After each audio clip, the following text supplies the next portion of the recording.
से धर्म परिवर्तन करथिले सत हेले निज अंचल निजर माँ माटीर सेवा और सम्मान लगी जीवन के उत्सर्ग करथिले।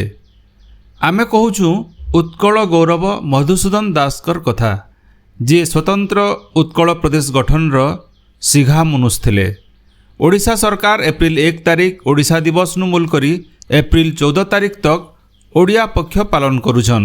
ई अवसर न आज आमे बुलीजिमा ओडिया जातिर महान व्यक्तित्व उत्कल गौरव मधुसूदन दासकर जन्मपीठ के कटक जिला सालेपुर सत्यभामापुर गाँवर जेन घरे मधुबाबू जन्म होइथिले से जगह देखमा और तार संगे संगे मधुबाबूंकर जीवन रो कथा बाबदे जानमा। ओडिशा ओडिशा ओडिशा ओडिशा ओडिशा ओडिशा मैडम नमस्कार। नमस्कार। आपण ना मो ना खुलना दास। खुलना दास। एबे आमे अच्छे सत्यभामापुर आज्ञा ए जगह नाटा है सत्यभामापुर सत्यभामापुर ये मधुबाबूंकर से निजस्व घरटा निजे तैयारी पैतृक घरटा कौटी एठी ए घरटा आज्ञा आसन देखिया तो मधुबाबू एठी रहउतिले एटा तांको बापा हां एटा छोटो बेले रहउतिले छोट बेले रहउतिले तार बापा ए घर ताले तांको बापा तैयारी करथिले आज्ञा हां हां एटा पुराना घरटा आज्ञा ए टेबल चौकी पुराना बहुत पुराना के हां एटा ट्रस्ट रो बहुत पुराना पुराना ए घरटा तांकर पैतृक घर आज्ञा सियाड़े जानते नहीं यार आसन से किसी ना सियाड़े तापर एठी आ ऊपर रमा जो महात्मा गांधी गोटे राति आसिक शोइथिले महात्मा गांधी आसी गोटे राति शोइथिले एठी आज्ञा से ए घर घर छात ऊपर जो कोठरी अछि छात ऊपर कोठरी अछि की कोठरी नहीं से जगहटा अछि जगहटा अछि आज्ञा मात्र खोला तो बाबा जी आसुआ आज्ञा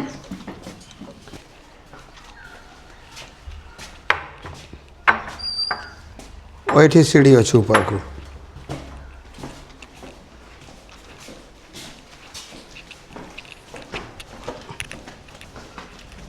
बहुत पुराना घर तथापि तो ठीक अच्छी जहाँ जना पड़ी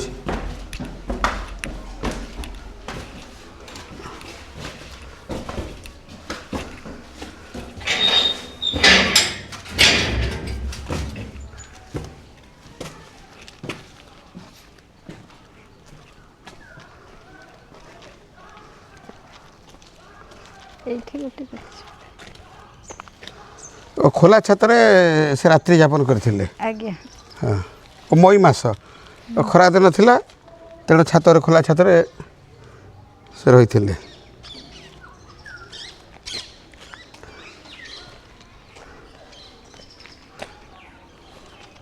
ए घरटा ताहले बहुत पुराना आज्ञा एठी रमादेवी जन्म ग्रहण करथिले ए घरे माने मधुबाबूंकर सान भाई रो झियो नहीं हाँ हाँ मधुबाबूंकर सान भाई का झियो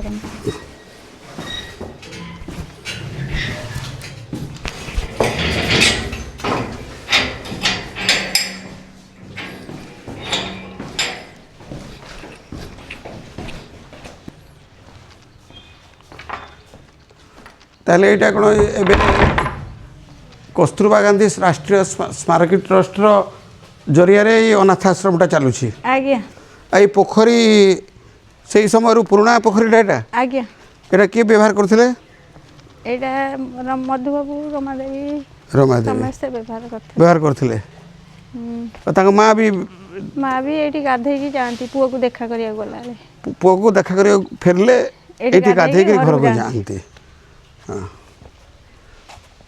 आसन सेटा जो सेटा भी से घर पुराना घर की सेठी अछि एंतुड़ी छाड़ा ओ एंतुड़ी शाला अछि आज्ञा ए घरटा भी पुराना घर आज्ञा एटा अतिथि गृह आज्ञा अतिथि आसिले तांको भाई घर थिला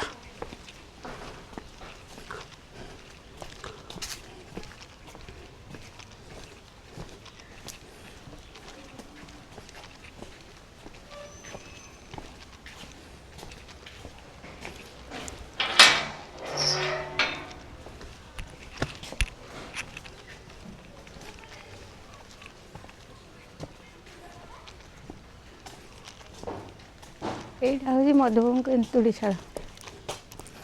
ମଧୁବାବୁଙ୍କ ଅନ୍ତୁଳିଶାଳ ଏଇଟା ଏନ୍ତୁଳିଶାଳ। ଏଠି ଗୋଟେ ପୁରୁଣା ଢିଙ୍କି ଅଛି ସେ ସମୟରେ ବ୍ୟବହାର ହେଉଥିବା। ଆଜ୍ଞା।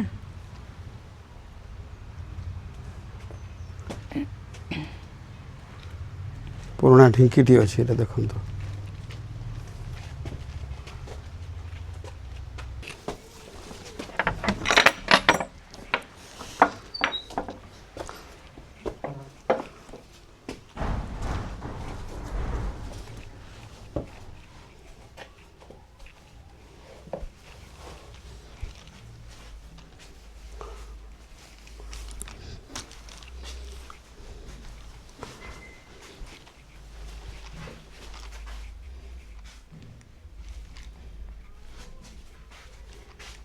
ଏଇଟା ପୁରୁଣା ଫଟୋ ଅଛି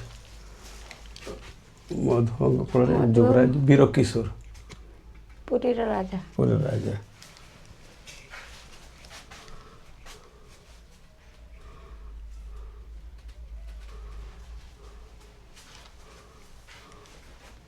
ଉତ୍କଳ ସମ୍ମିଳନୀର ପୁରୁଣା ଫଟୋ ଅଛି।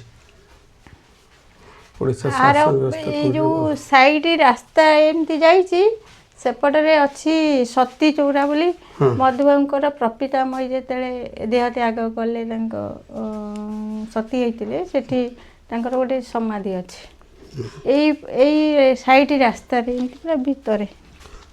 ଆଉ ସେ ବାଲି ପୋଖରୀରେ ଲଣ୍ଡନରୁ ଫେରିଲା ପରେ ସେଠି ରହୁଥିଲେ। ହଁ ସେଇଠି ଘର କରିଥିଲେ। ହଁ ସେଇଠି ବର୍ତ୍ତମାନ କାମ ହେଉଛି।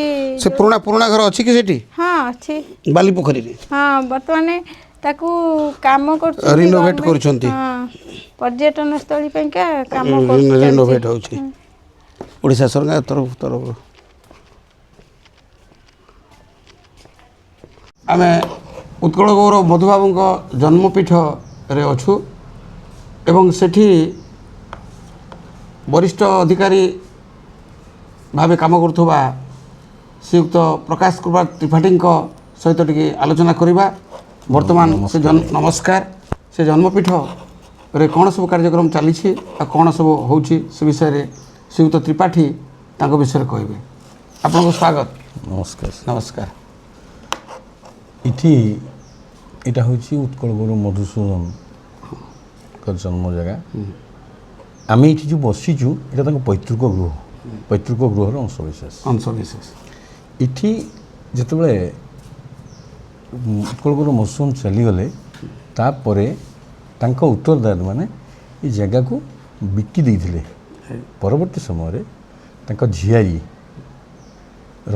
ମା ରମାଦେବୀ ଏ ଜାଗା ପୁନରୁଦ୍ଧାର କରି ଏଇଠି କାମ କରୁଥିବା ଶିଶୁ ଯତ୍ନ ଅନୁଷ୍ଠାନ ତଥା ଗ୍ରାମର ମହିଳାମାନଙ୍କ ବିକାଶ ଦିଗରେ କାର୍ଯ୍ୟ କରୁଥିବା କସ୍ତୁରବା ଗାନ୍ଧୀ ରାଷ୍ଟ୍ରୀୟ ସ୍ମାରକ ନିଧି ହାତରେ ଏ ସମ୍ପତ୍ତିକୁ ହସ୍ତାନ୍ତର କରିଥିଲେ ବା ଅର୍ପଣ କରିଥିଲେ। ଯାହା ହେଉ ବିଳମ୍ବରେ ନିଦ ଭାଙ୍ଗିବା ପରେ ରାଜ୍ୟ ସରକାର ଏବେ ନିକଟରେ ଏହି ପୀଠର ଉନ୍ନତି ନିମନ୍ତେ କିଛି ଗୁଡ଼ିଏ ପଦକ୍ଷେପ ଆଖିଦୃଶିଆ ପଦକ୍ଷେପ ନେଇଛନ୍ତି। ଯେଉଁ ପରିସର ଭିତରେ ଥିବା ପୁଷ୍କରିଣୀ ଏବଂ ତାଙ୍କର ସଂରକ୍ଷଣ ଗୃହ ଏସବୁର କାର୍ଯ୍ୟ ପ୍ରଥମ ପର୍ଯ୍ୟାୟରେ ଶେଷ କରିଥିଲେ। ପରବର୍ତ୍ତୀ ପର୍ଯ୍ୟାୟରେ ମଧୁବାବୁଙ୍କ ଦ୍ୱାରା ପ୍ରତିଷ୍ଠିତ ଗୃହ ମଧୁକୋଠି ତାର ପୁନରୁଦ୍ଧାର କାର୍ଯ୍ୟ ଦ୍ରୁତ ଗତିରେ ଆଗେଇ ଚାଲିଛି। ବୋଧହୁଏ ଖୁବ୍ କମ୍ ଦିନ ଭିତରେ ସେ କାମ ସମ୍ପୂର୍ଣ୍ଣ ହୋଇଯିବ। ଏଠି ପଚାରିବି ମଧୁକୋଠି କେଉଁଠି ଅଛି? ମଧୁକୋଠି ୟାଠାରୁ ଅନତି ଦୂରରେ ପାଖାପାଖି 1 କିଲୋମିଟର ଦୂରରେ, ଯାହା ମଧୁବାବୁ ନିଜେ ପ୍ରତିଷ୍ଠା କରିଥିଲେ। କାହିଁକି ହେଇଥିଲା, ମଧୁବାବୁ ଯେତେବେଳେ ଖ୍ରୀଷ୍ଟ ଧର୍ମ ନେଲେ ସେତେବେଳେ ଗାଁ ଭିତରେ ସେ ଯେଉଁ ଧାର୍ମିକ ପରମ୍ପରା ଥିଲା ସେ ଧାର୍ମିକ ପରମ୍ପରାରେ ବଳି ପଡ଼ି ସେ ଗାଁରେ ରହିବା ପାଇଁ ଉପଯୁକ୍ତ ବିବେଚିତ ହେଲେ ନାହିଁ ଏବଂ ତାଙ୍କ ପିତୃପୁରୁଷ ତାଙ୍କୁ ମଧ୍ୟ ଏଠି ରଖିବାକୁ ଅନୁମତି ଦେଇନଥିଲେ। ତେଣୁ ସେ ଗ୍ରାମଠାରୁ ଅନତି ଦୂରରେ ମଶାଣୀ ପଡ଼ିଆଟାରେ ଥିବା ମଧୁକୋଠିରେ ବାଲିପୋଖରୀ ସେ ଅଞ୍ଚଳ ବାଲିପୋଖରୀ ନାମରେ ଖ୍ୟାତ। ଏଇଟା କେତେ ୟାର ପରିଧି କେତେ? ଏଇ ଦୁଇଟି ଏରିଆ, ଏଇ ଯେଉଁ ଦୁଇଟି ଜାଗା ଗୋଟେ ଜାଗା এইটা আমার তাঙ্ক পৈতৃক সম্পত্তি চৌধুরী রঘুনাথ দাসଙ୍କ সম্পত্তি সেইটা 5 একর এবং 5 একর କିଛି ପରିମାଣରେ ଅଛି 87 ଡିସମିଲ୍ ଏବଂ ସେପଟେ ଅପରପକ୍ଷରେ ମଧୁକୋଠି ତା ମଧ୍ୟ ସେଇ ସମାନ 5 ଏକର 60 ଡିସମିଲ୍ ଜାଗା ତନ୍ମଧ୍ୟରୁ ଏଇ ଜାଗାଟି 2-3 ଜଣଙ୍କ ନାଁରେ କରାଯାଇଛି ଯେପରିକି ମଧୁସୂଦନ ଉନ୍ନୟନ ପରିଷଦ ଏବଂ ବା ମଧୁସ୍ମୃତି ପରିଷଦ ଏବଂ ଗାନ୍ଧୀ ସ୍ମାରକ ନିଧି ଏଇସବୁ ଅନୁଷ୍ଠାନ ନାଁରେ ଏଇ ଜାଗାଟି ଅଛି ଅପରପକ୍ଷରେ ମଧୁବାବୁଙ୍କ ନିଜ ଜାଗା ଯେଉଁଟା ମଧୁକୋଠି ଯେଉଁ ଜାଗା ବାଲିପୋଖରୀ ଅଞ୍ଚଳ ସେ ଅଞ୍ଚଳଟି ରାଜ୍ୟ ସରକାରଙ୍କ ଲିଜ୍ ସମ୍ପତ୍ତି ରୂପେ କସ୍ତୁରବା ଗାନ୍ଧୀ ରାଷ୍ଟ୍ରୀୟ ସ୍ମାରକ ନିଧି ଅଦ୍ୟାବଧି ବ୍ୟବହାର କରିଆସୁଥିଲେ ରାଜ୍ୟ ସରକାର ତ୍ୱରିତ ପଦକ୍ଷେପ ନେଇ ଯେହେତୁ ତାହା ରାଷ୍ଟ୍ରର ସମ୍ପତ୍ତି ମଧୁବାବୁଙ୍କ ସମ୍ପତ୍ତି ତେଣୁ ତାକୁ ନେଇ ନିଜ ହସ୍ତକୁ ନେଇ ତା'ର ଉନ୍ନତିମୂଳକ କାର୍ଯ୍ୟ କରିଚାଲିଛନ୍ତି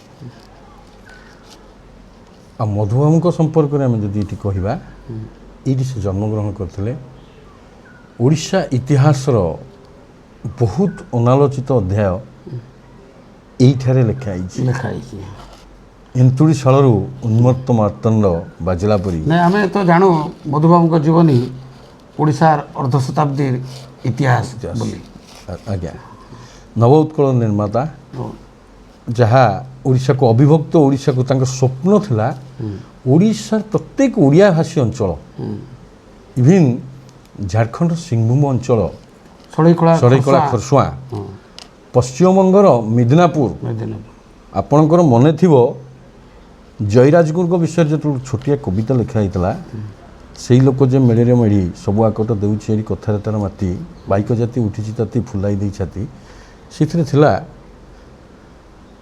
ବାଲେଶ୍ୱରର ମେଦିନାପୁର ବାଘତୋଟାର ନାଳ ବରଡାଳରେ ବାନ୍ଧି ତାହାଙ୍କୁ କରିଲା 2 ଫାଳ ତ Medinipur once upon A time acquired Bai Odisha not Bai Bengal এইটা ତା ଅର୍ଥ ଓଡ଼ିଶାର ପରିସୀମା ବହୁତ ପରିବ୍ୟାପ୍ତ ଥିଲା ନିକଟ ଅତୀତରେ ଓଡ଼ିଶା ଇତିହାସ ଯଦି ଆମେ ଦେଖିବା 2-3 ଦିନ ତଳେ ଆବିଷ୍କୃତ ହୋଇଛି କପିଳେନ୍ଦ୍ର ଦେବଙ୍କ ଶାସନର ମୁକ ସାକ୍ଷୀ